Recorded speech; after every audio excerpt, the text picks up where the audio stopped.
Hello everyone and welcome back into my kitchen. Today I'll be sharing a delicious but simple recipe and I'd love it if you join me. Let's do it. Alright guys, so I got a request to make this dish. In some parts of the Caribbean it's called Sancocho. In where I'm from it's called Sancoche. Now what I'm going to do today is make a variation or actually an amalgamation of all of these countries because they all make it a little bit differently. Now my friend Melinda, who lives in Florida, requested this specifically. Melinda, I hope you like how I did this recipe. And I also met a lady at HEB today. Her name is Cindy, and she was so nice to subscribe to my channel and wanted to see how I made this because I was buying some of the ingredients. And I also met another lady. Her name is Latanya. I met at Walmart because I purchased some of these ingredients there. So ladies, thank you so much for subscribing. I hope you like what you see in this video. Alright guys, let me show you what my ingredients are. So I know it looks like a lot, but you know, it's going to turn out to be amazing, so don't be intimidated by this in the least. And I have here, these are plantains. These are kind of half ripe. You can use green ones, but my kids don't like the green ones, so I'm getting the half ripe ones. I have a butternut squash here. Usually we use that big pumpkin that we cut up back home, but I don't need that much, so I just bought a butternut squash. Got a couple of bay leaves, a few sprigs of thyme. I have here 3 sprigs of oregano. You can use dried oregano if that's all you have. I have here 4 sprigs of green onion, about 8 or so sprigs of cilantro. I'm going to put some corn in there. These are green bananas. We're going to also cook these. They're not sweet at all, and we use these a lot for soups back home. A couple of russet potatoes. I'm putting some white yam. This is what's called yam in the Caribbean. This one came from Costa Rica. Got a couple of these mini bell peppers and a good handful. This is probably about a whole head of garlic. I'm also going to put a habanero in here, but I'm not going to pop it. Now for the meat, I have 1 package of oxtails. It's a little bit more than 2 pounds. I'm also going to use a couple of pounds of these brisket chunks. And I have a couple of packages of neck bones. These bones are going to give the soup a really good flavor. So what I'm going to do is get my meats in a container. You know how I do. I'm going to put some salt, some vinegar, and some limes and mix them up and let them soak for a few minutes. I'm going to clean up all these and come back when I'm ready.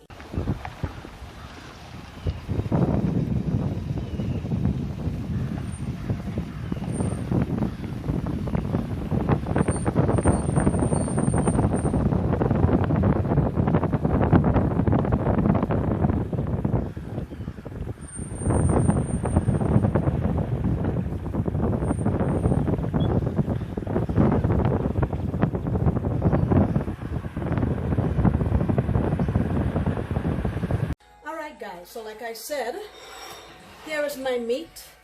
I washed it with lime juice and maybe a 1/4 cup of vinegar. You can use any kind of vinegar, and a couple of teaspoons of regular salt. Mixed it together and just let it sit for about 20 minutes. Rinsed it off, and I have it in this bowl here. Now remember all of those onions and garlic and not the thyme, but the oregano and everything else that I showed you in the beginning.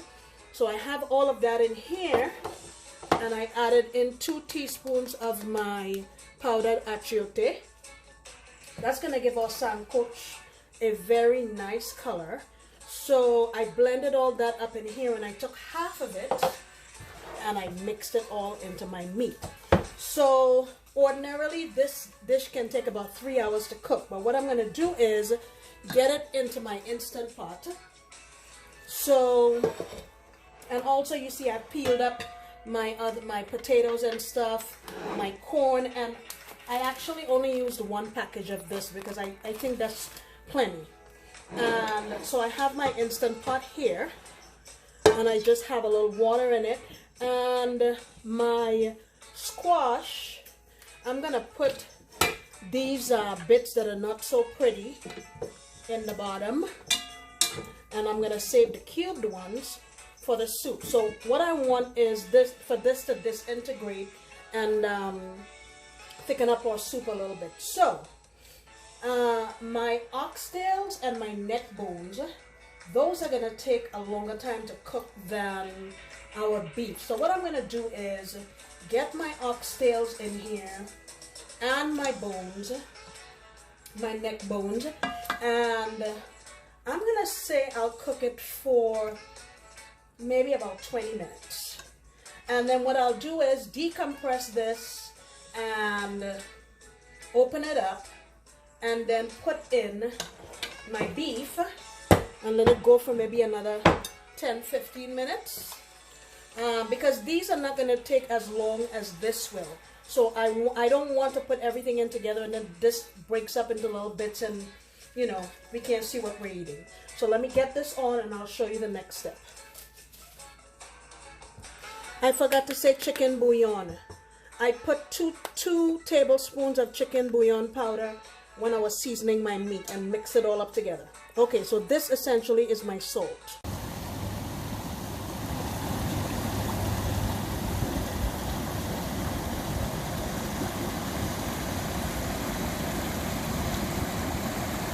Alright guys, so I've got about 15 minutes left on my meat in the Instant Pot. And what I've done is my plantains and my green bananas, I just cut them and made splits on a couple sides of them.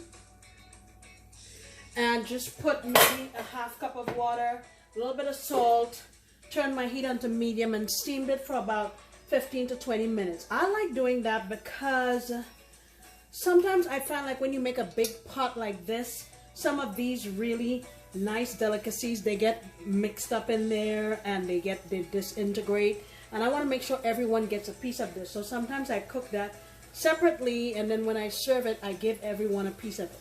Okay, so what I have in my pan here is about 3 tablespoons of oil and the remainder of the seasoning, or sofrito, or green seasoning if you want to call it that I had in my little blender. I have my bay leaf in here, and I'm just going to saute this for a little bit.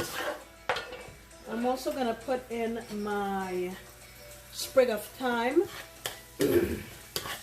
I had put a couple of them in the Instant Pot while it was going, but we'll use the rest of it here. So I want to saute this here, I would say maybe for about 2 minutes, just to get it nice and fragrant, and then I'll start introducing other ingredients. Alright, so it's been a couple of minutes. Guys, please forgive me. Nighttime recording again. 8:30 p.m. But I'm trying my best. See? I'm spilling everything. Alright, I'm going in with my corn first. Now you want to keep in mind which of these vegetables is going to take the longest to cook. And you want to add those first. And then gradually go in with the ones that will take a little less time. So for me, I think my corn is first. I'm going to give this a little mix here. Probably going to saute this for 2 or 3 minutes. And then the next thing I'm going to go in with is my potato. And then we'll move on, okay?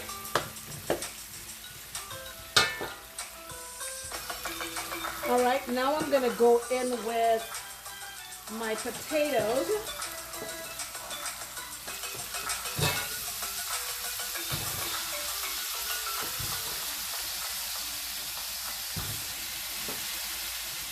As you can see, this is a very carb-heavy dish. And, you know, back home people don't drive around as much. They walk and exercise a lot and work outside in the fields and stuff like that. So they burn all of these carbs off. They're not as worried about carbs as we are in these times, especially when you live where I live, where we drive every single place we go. All right. So I'm just going to let this go here for a minute or so, and then I'll add in some water, and then we'll move on from there, okay? All right, so I've added in some water, and I'm going to lid this up and give it a chance to actually, let me try to season now as I go. I'm going to add a little bit of black pepper. I'll say about 1.5 teaspoons. Going in again with my chicken bouillon. Now I'm not going to put too much because we already seasoned the meat with it. So for now, I'm going to say about 1 tablespoon. And give this a good mix. So far we have our potatoes and our corn. I'm going to say I will let this cook for about 8 minutes, and then I'll start introducing other ingredients. Let me put in my Scotch bonnet, lid her up, and I will see you back after that.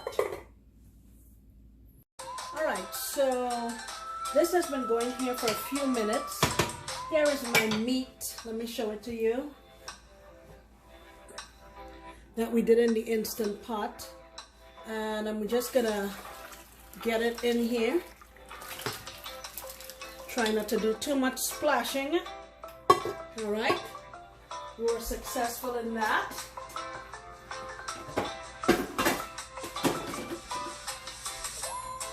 Oh, we have a full pot here.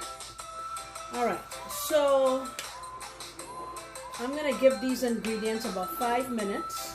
And guys, when you put this in now and it has a chance to marry together, I would say taste it as you go to see how much more seasoning you need, and adjust as you go. The only other things we have to put in here now is our white yams and the rest of our squash. Now I don't want that squash to disintegrate. I want it to cook through but not disintegrate and keep its integrity. So I'm not going to cook it very long, but I'll show you when I'm putting them in. I'll see you back in a few. All right, I'm going to go in with my yams.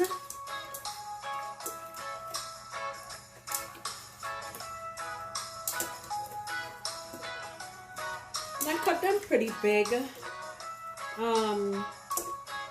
These cook up pretty quickly actually. If you can't find these, you could just add more potatoes. I think that would be fine. And now my pumpkin. Give that a good mix. Like I said, keep tasting for your seasoning.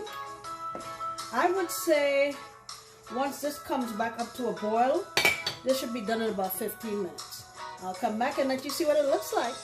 All right, guys, so we have arrived at our destination, and you want to check to make sure each of your veggies, they've cooked sufficiently.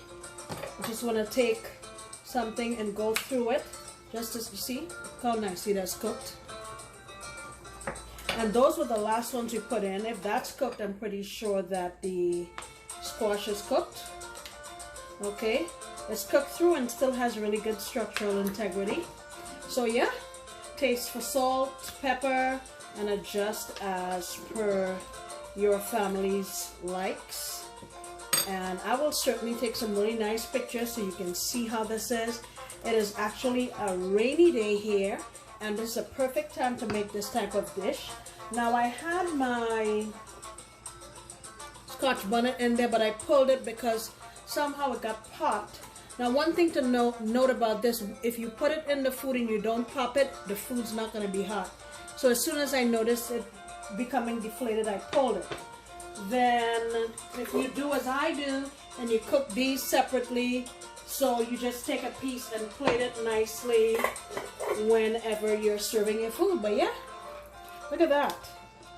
We are here, guys. Thank you so much for stopping into my kitchen. I sincerely appreciate you. And I hope you come back next time when I promise to make another delicious recipe.